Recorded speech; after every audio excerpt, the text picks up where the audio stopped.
What's good? My name's Kayla. Welcome back in the kitchen.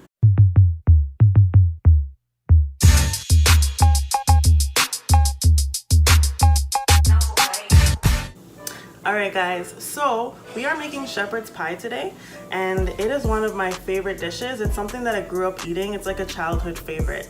My mom made it, and so I'm gonna be using her recipe today, and she gave me permission.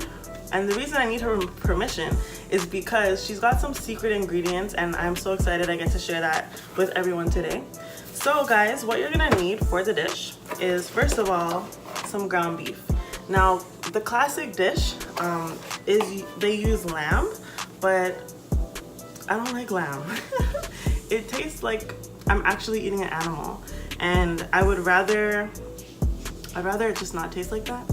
Some people like it, but I'm just not one of those people. So we're gonna go ahead and use ground beef. This is the way that I make it and the way that my mom's made it. So that's what we're doing. You're also gonna need some potatoes. So I'm today gonna be cooking for about 6 to 8 people. So I've grabbed 10 large potatoes. So you're definitely gonna need some big potatoes, just so that way you can make sure that you cover your dish at the end, because we're making a pie, so that's gonna be like the topping right there. So we also have some mixed vegetables. I bought the ones in the can. I've got some corn and I got some peas and carrots. You can definitely buy the frozen bag. If you get the frozen bag, I would recommend thawing it out first, because although we are putting it in the oven, everything should be already cooked. So we're only putting it in the oven to kind of finish it off. So go ahead guys, get yourself either a bag of mixed vegetables, you can get yourself canned vegetables, or you can go ahead and be fancy and get yourself some fresh vegetables, but you're just gonna have to cut them up. Right. Now, like I said, we are gonna be using potatoes. We're gonna be mashing those, so you're gonna need some milk and some butter. So grab, you should already have that at home, but if you don't, just make sure you do, because we're making mashed potatoes. Now, for the secret ingredient, guys, you won't believe this, honestly, but we've got ketchup and Diana sauce. Diana sauce is just barbecue sauce, so you know, you can get whatever barbecue sauce, but this is the one that I like. Anyways, get these two guys. That is gonna be going in your meat, and that is what makes it bomb, okay? So there's also some essential tools that you're gonna need when you're making shepherd's pie. First of all, a potato masher.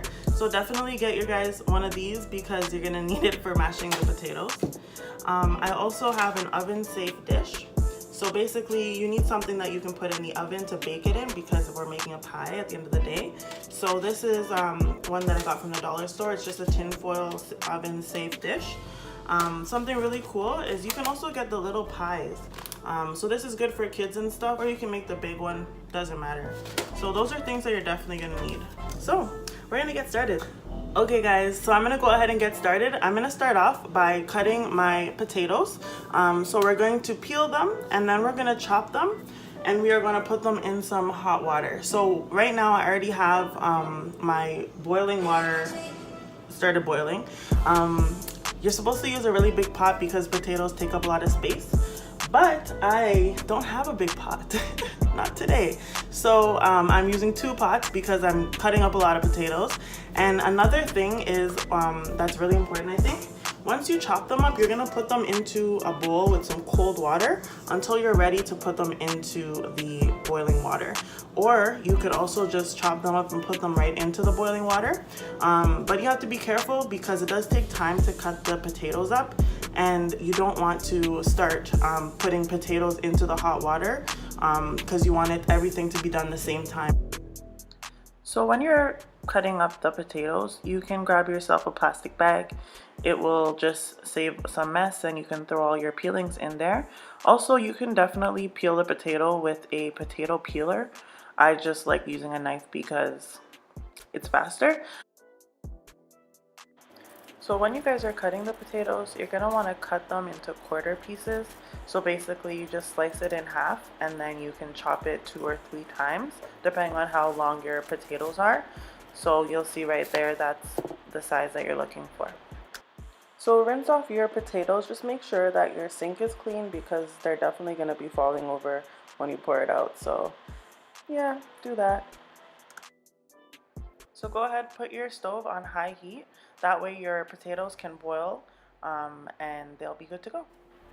So remember what I said at the beginning, guys, I did not have a big pot. I have 2 small pots, so that's why I'm cooking with 2 pots. But usually you just have your 1 pot with your potatoes and carefully put them into the hot water. Just be very careful of the splash. Alright guys, so it's time to cook my ground beef, the best part. Alright, so I'm gonna turn my frying pan on and I'm gonna put the ground beef in there. Remember, you do not need oil because ground beef already has its own juices. So we're just going to put it right into the pan. So you can put whatever seasonings, that does not matter because you're gonna get all your flavor from these, okay? So go ahead, put your meat into the frying pan. Put your frying pan on medium or high heat, and then you're just gonna make sure you're mixing it because the pan will get hot. You don't want your meat to burn. Then throw in your seasonings. Don't mind me, guys, I'm not over seasoning my food.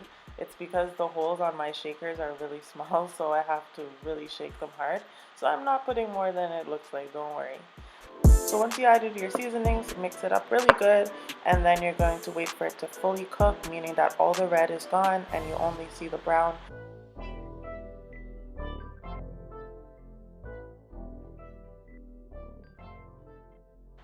Alright, so our meat's looking good. It's looking like it's ready. So basically, I'm going to strain the oil. So grab a strainer, and you're going to carefully pour out all the meat and the oil into the sink through the strainer. Just make sure that you're careful because you don't want any oil to splatter.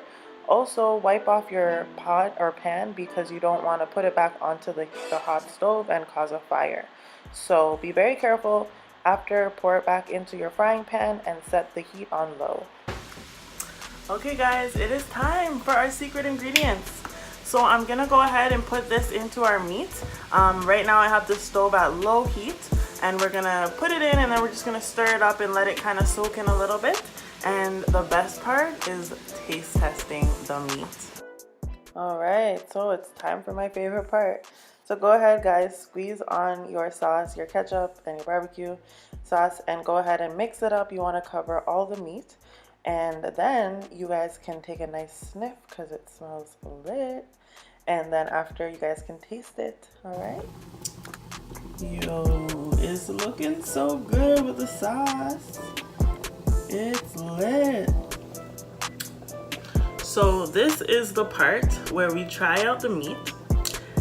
And I'm just gonna give you guys 2 warnings. Number 1, try the meat alone. Make sure nobody's around because if everyone tries it, there's gonna be nothing left over because it's gonna be that good. Number 2, have self-control because when you try it yourself, you're gonna be like, bruh, this is so good, and you're just gonna keep on trying it, and then there's none left. So yeah, this is all I'm having. All right.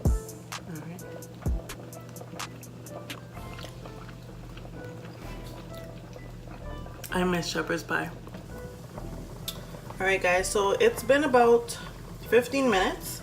I've had the potatoes boiling. So I'm gonna test it out and see if it's ready to mash up yet. Okay, it did break. It's a little bit hard to put the fork through. So I think I'm gonna let it boil for about 5 to 7 more minutes.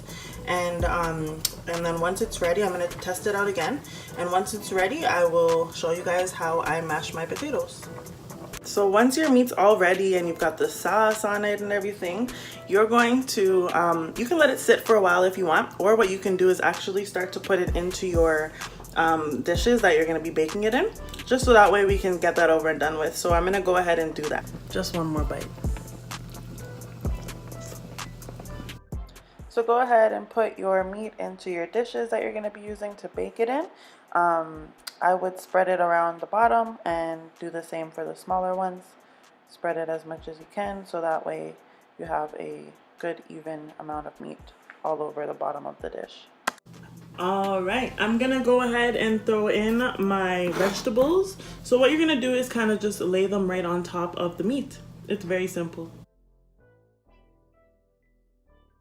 You're gonna want to shake it all over the meat because you want to make another layer. So you're gonna cover it. You might have to go and grab a spoon just to get all the vegetables all over the dish. So that way again it's evenly and you have another second layer there of vegetables. Alright, so it has been about 5 more minutes. So I'm gonna just see if these are ready. Right. It's breaking up. Time to take it off.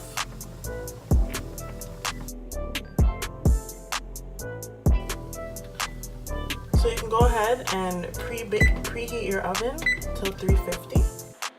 So once again guys, ignore the fact that I'm using 2 pots because you're most likely at home gonna just use 1 pot for your potatoes. But basically I'm just splitting the ingredients in half. So I'm putting half a cup of milk in each pot and then a tablespoon in each pot as well. And I'm gonna go ahead and mash it really good because you guys want to have a nice soft mashed potato. Right, so my potatoes mashed up. I'm gonna go ahead and lay it over all of my little shepherd's pies. What I do is I press down and I kind of swim a little bit like this, and that kind of helps it spread. If you have any troubles when you are spreading it and stuff keeps lifting up, you keep seeing the peas and all that, then go ahead and get more potato and just put it on top. Now, one thing that I like to do, well, my mom showed us because she was just trying to make it fun all the time, was you can make little designs on the pies, and whatever design you put on it should come out, because what we're doing is making like a crispy top. Put these bad boys in the oven. So I put it on broil so that way all the heat comes from the top and we can get a nice crispy look.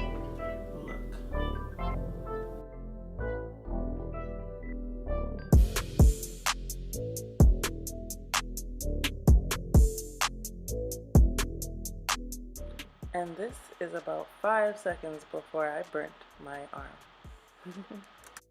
Okay guys, it's ready. And I don't know if you guys can read that, but you already know to subscribe. Okay guys, it is time to try it. So this is how it looks.